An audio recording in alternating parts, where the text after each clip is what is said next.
ہوں کہ کچھ لوگ آزاد گاڑی چلاتے ہیں، کچھ ڈرائیور بھائی ہمارے، اور کچھ لوگ ہیں جو شفٹوں پہ کام کرتے ہیں۔ جو لوگ شفٹوں پہ کام کرتے ہیں، ہمارے یہاں قانون بنا دیا گیا جی 18-20 ہزار سے زیادہ تنخواہ نہیں ملے گی، حالانکہ گورنمنٹ نے 35 ہزار روپے تنخواہ مقرر کی۔ اب آپ یہ کہتے ہو جی کم پیسوں کا کانٹریکٹ تھا، بھائی کس نے کہا تھا کم پیسوں کا کانٹریکٹ پکڑو؟ آپ محنت تو برابر لے رہے ہو، آپ اپنی گاڑی کو بھی رگڑ رہے ہو، آپ کی گاڑی کا بھی نقصان ہوتا ہے، آئل کا نقصان ہوتا ہے، آپ کے ٹائر گھس رہے ہوتے ہیں، آپ نے کم پیسوں کا کام پکڑا ہی کیوں تھا؟ آپ اچھے پیسوں کا کام پکڑیے، پکڑ کر ایک ڈرائیور رکھیے، اچھی تنخواہ دیجیے تاکہ وہ بھی خوشحال ہو۔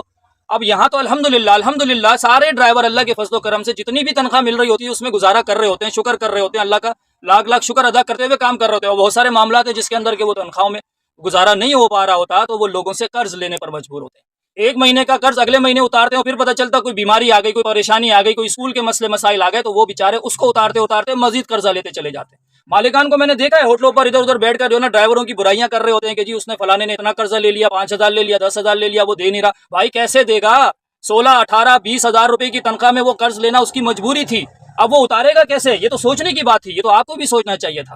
جناب۔ اگر آپ اپنے گھر بنائے چلے جا رہے ہیں، محلات بنائے چلے جا رہے ہیں، ایک گاڑی کے بعد 2 گاڑی، 2 گاڑی کے بعد 3 گاڑی آپ بنائے چلے جا رہے ہیں، لیکن اگر آپ کا ڈرائیور راشن کے لیے پریشان ہے، اگر آپ کا ڈرائیور گھر کے کرایہ دینے کے لیے پریشان ہے، مالکان کی کوئی پریشانی کو ان کو فکر نہیں ہے، تو سرکار یہ تو شکر کی وجہ سے جنت میں چلا جائے گا۔ آپ کو اپنی فکر کرنے کی ضرورت ہے کہ آپ اس سے لاپرواہ رہ کر جنت میں جانے والے ہیں یا کسی اور راستے پہ آپ جانے والے ہیں۔ میں وہ نام نہیں لینا چاہتا، میں صرف یہ ترغیب دینا چاہتا ہوں کہ اللہ کا واسطہ جو لوگ آپ کے ہاتھ کے نیچے کام کر رہے ہیں ان کا احساس کیجیے، کیونکہ حضرت ابوبکر صدیق رضی اللہ تعالیٰ عنہ کو جب خلیفہ بنایا جا رہا تھا تو یہ سوال اٹھا کہ آپ کا کوئی وظیفہ ہونا چاہیے۔ سب نے آپس میں مشورہ کر کے اپنی اپنی رائے دی، خود حضرت ابوبکر صدیق رضی اللہ تعالیٰ عنہ سے بھی رائے لی گئی۔ حضرت نے فرمایا جو مدینے کے ایک مزدور کی اجرت ہے وہی وظیفہ مقرر کر دو ایک خلیفہ کا۔ تو دوسرے صحابہ کرام نے اعتراض کیا کہ حضرت اس میں آپ کا گزارا نہیں ہوگا، تو حضرت ابوبکر صدیق رضی اللہ تعالیٰ عنہ نے تاریخی بات ارشاد فرمایا، انہوں نے فرمایا میں اس وظیفے میں گزارا کر کے دیکھوں گا، اگر ہو گیا تو ٹھیک، ورنہ چونکہ میں خلیفہ ہوں، چونکہ میں با اختیار ہوں، تو میں مدینے کے ہر مزدور کی تنخواہ اجرت وظیفے میں اضافہ کر دوں گا۔